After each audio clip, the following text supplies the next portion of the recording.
মধ্যপ্রাচ্যে যুদ্ধ নিয়ে অনিশ্চয়তা আর বিশ্ববাজারে অস্থিতিশীলতার মধ্যেই শুরু হচ্ছে বিশ্বব্যাংক ও আন্তর্জাতিক মুদ্রা তহবিলের বসন্তকালীন বৈঠক। এরই মধ্যে সংস্থা দুটি জানিয়েছে, যুদ্ধ দীর্ঘায়িত হলে অনুন্নত, স্বল্পোন্নত ও জ্বালানি আমদানি নির্ভর দেশগুলোর ঋণ সহায়তা প্রয়োজন হবে। তবে অর্থনীতিবিদরা এই সংকটে নতুন করে ঋণ নেয়ার আগে দীর্ঘমেয়াদী পরিকল্পনার তাগিদ দিচ্ছেন।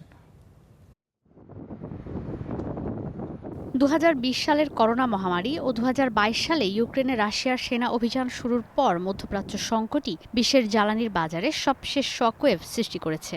এর মধ্যেই 13 এপ্রিল থেকে শুরু হতে যাচ্ছে আন্তর্জাতিক মুদ্রা তহবিল ও বিশ্বব্যাংকের বসন্তকালীন বৈঠক। এর মধ্যে বৈশ্বিক ঋণদাতা দুই আর্থিক প্রতিষ্ঠান জানিয়েছে, মধ্যপ্রাচ্যের ত্রিমুখী সংঘাতে বিশ্বে অর্থনৈতিক প্রবৃদ্ধি ক্ষতিগ্রস্ত হবে, বাড়বে মূল্যস্ফীতি, জ্বালানির দাম বেড়ে সরবরাহ ব্যাহত হয়ে সবচেয়ে ক্ষতিগ্রস্ত হবে উন্নয়নশীল ও দরিদ্র দেশগুলো। উন্নয়নশীল দেশগুলোর প্রবৃদ্ধি বিশ্বব্যাংক 4% থেকে 3.6% নামিয়েছে, যেটা যুদ্ধ দীর্ঘায়িত হলে 2.6% নামবে। মূল্যস্ফীতি উঠতে পারে 4.9%, যুদ্ধ চলতে থাকলে যা পৌঁছাতে পারে 6.7%। আন্তর্জাতিক মুদ্রা তহবিল বলছে, সংঘাত চলতে থাকলে সার সরবরাহ সংকটে, খাদ্য সংকটে পড়তে পারে 4.5 কোটি মানুষ।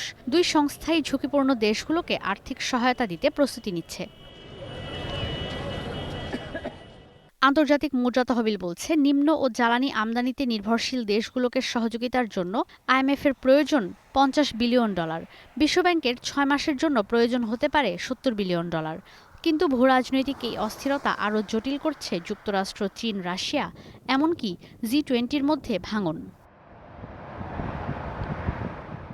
বৈশ্বিক সংকটের এমন সময় স্বল্পোন্নত ও জ্বালানি আমদানি নির্ভর দেশগুলোকে আর্থিক সহায়তার বিষয়ে পরিকল্পনা আইএমএফ ও বিশ্বব্যাংকের এই বসন্তকালীন বৈঠকে আসতে পারে বলে প্রত্যাশা বিশ্লেষকদের। কিন্তু অর্থনীতিবিদরা বলছেন, বিপজ্জনক অর্থনৈতিক কাঠামোর দেশগুলো আরও বড় ঋণচক্রে পড়ে যেতে পারে। তাই এসব দেশকে নতুন করে ঋণ নেওয়ার আগে দীর্ঘমেয়াদী পরিকল্পনা আর স্থিতিশীল অর্থনৈতিক পুনর্গঠনকে গুরুত্ব দেওয়ার পরামর্শ তাদের। ঈশিতা ব্রহ্ম, স্টার নিউজ।